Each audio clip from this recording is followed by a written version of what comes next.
What is up, ladies and gents? Welcome back to Let's Talk series, and today we're breaking down my favorite Titan subclass, Sentinel.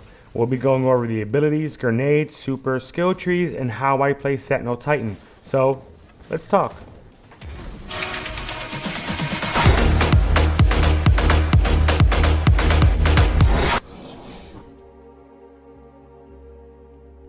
Alright, jumping into the supers we go. Sentinel Shield. Summon a shield of void light.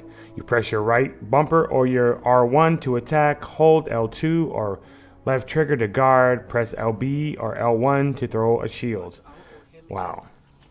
This super has, a perfect balance of offense and defense. Being approached by an enemy, guys, holding your left trigger will grant you a shield, and it blocks most projectiles. When you get in close, use your right bumper or right trigger to bash your enemy with the shield, and hitting the left bumper to throw your shield. It takes some practice, but it can get multiple kills in a single throw. Your jumping abilities, high lift, strafe lift, and catapult lift.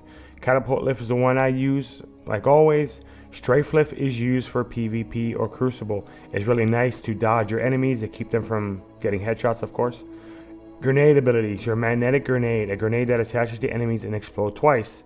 Void wall grenade, a grenade that creates a horizontal wall of burning void light. And suppressor grenade, an explosive grenade that prevents enemies from using their abilities for a short time. Now, magnetic grenades and suppressor grenades, for me, feel a little inconsistent. So I typically go with void wall grenade. Just like the Hunter's void wall grenade, it's quite possibly the most damaging around. And if done correctly, which sometimes doesn't work out in my favor, but I truly enjoy this grenade. Class abilities. Towering barricade, create a large barrier that can be used to reinforce position, or rally barricade, create a small barricade that allows you to auto reload when you crouch, basically. Now, as usual, for people who haven't played Destiny or Titan, use your rally barricade for DPS phases and the tower and barricade for everything else. On to the skill trees, guys. First up, Coded Protector. Defensive strike, kill an enemy with a melee ability and create an overshield around you and all your allies. Rallying Force, melee kills restore health for you and your allies. Turn the Tide, your overshield from defensive strike lasts longer and increases your melee and reload speed. Ward of Dawn, when your super energy is full, hold down R1, RB plus L1 and left bumper to create a shielding dome to protect you and your allies. Now, if you like the up close and personal class all the time, this is a tree for you. Now, your defensive strike will give you an overshield every time you kill, restore some health to you and all your friends, and increasing your melee damage and reload speed. Now, as far as Ward of Dawn, I love this super, but the problem I have with it, it's way too situational.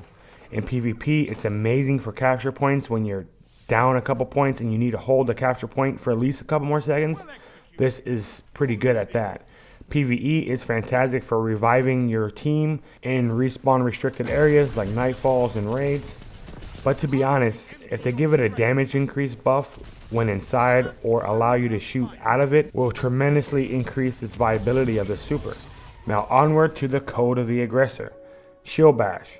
After sprinting for a short time, use this melee ability to unleash a devastating shield bash.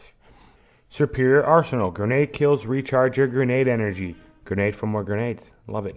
In the Trenches. Kills while surrounded by enemies reduce the cooldown of your super. And last but not least, Second Shield. Gain an additional shield throw charge while Sentinel Shield is active. Now, if you want more offensive style super, this is the one for you. Your grenades kills increase your grenade regeneration, which is fantastic. Now, the true bread and butter of the skill tree is the fact that you gain an additional shield throw at the start of your super. So if you like more offensive presence on the battlefield, choose this one over the Coded Protector. Alright guys, now on to my gear. Now I have two somewhat different setups for both skill trees because I play both skill trees. I really do like Ward of Dawn, but it isn't the best every time. So I do switch it up, and we're going to start off with what I use when I'm playing the Code of the Aggressor. My stats are Mobility 1, Resilience 7, Recovery 8. To start off, I wear Sovereign Helm, which is a recovery piece with grenades recharge, Doomfang Pauldrons, Horns of Doom, your shield bash melee kills recharges shield throw. This is really nice. I wear that with a armor resilience mod. For the chest plate, I wear Sovereign Plate, which is also another recovery piece with class ability recharge. Exodus Down Greaves, which is a resilience piece with increased armor recovery mod. On the mark, I have another armor resilience mod. Now we're going to take a look at my Ward of Dawn setup, starting with the Helm of Saint 14. Starless Knight, your Ward of Dawn blinds enemies that enter it. Guarding with your Sentinel shield also temporarily blinds enemies. I have an increased recovery mod attached to this piece. Sovereign Gauntlets, which is another recovery piece, and I have the Grenades recharge mod. Sovereign Plate, which is another recovery piece with class abilities. Exodus Down Greaves, which is a resilience piece with a recovery mod attached to that as well. And on my mark, I use another resilience piece, rounding me out at mobility 1, resilience 6, and recovery 9. I really like this setup. Now we're going to talk about the weapons, which at the end of the day are up to you, but I'm going to show you what I like to use. In PvE content, you can catch me running a Ghost Primus, and in my energy slot, I use the Infinity Path 8. I love this pulse rifle. And your power slot, you can use whatever you like. I like Teleso on this build. I also use Sins of Past when it needs to be used. But in Crucible, I've been using the hell out of the Perfect Paradox. Some about that shotgun I really like inside the Crucible. Also, another couple mentions. You also have the Time Worn Spire. Get that weapon to try. That one's really good in PvP. And I cannot fail to mention Positive Outlook, which has completely taken over the spot of Uriel's Gift for me. There's something about having that auto rifle and kill clip at the same time. One kill can lead to 2, which can lead to 3, which leads to 4, which doesn't happen very much. But that auto rifle is really nice in Crucible. Give it a try. Well, guys, that's been my Let's Talk Sentinel. I hope you guys enjoyed. I hope it helped. And if it did, please hit the like button down below. If you want to keep up to date with my uploads, hit the subscribe button there as well. And I'll talk to you ladies and gents next time. Peace out.